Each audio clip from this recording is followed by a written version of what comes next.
Here's a short video clip on using AI with GotFlowers. So let's take a simple example of adding a product. This would be a floral arrangement.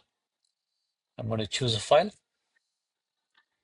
I got an image, and now we need to come up with a description for this. So let me go ahead and scroll down, and you'll see in the description box, there's an option to use Lily, and it suggests a name called Serene Bloom.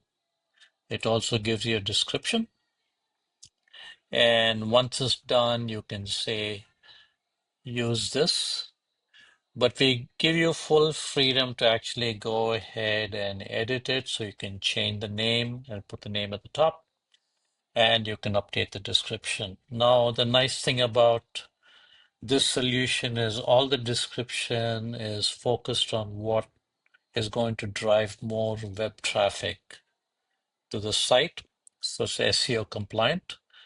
And behind the scenes, we can also generate frequently asked questions, care instructions, and so on related to this product, and also update the meta descriptions required by SEO. So a quick example of how AI can benefit you as a florist to get things done quickly. You should be uploading products from your cooler and using AI to generate the necessary content. Thanks for watching.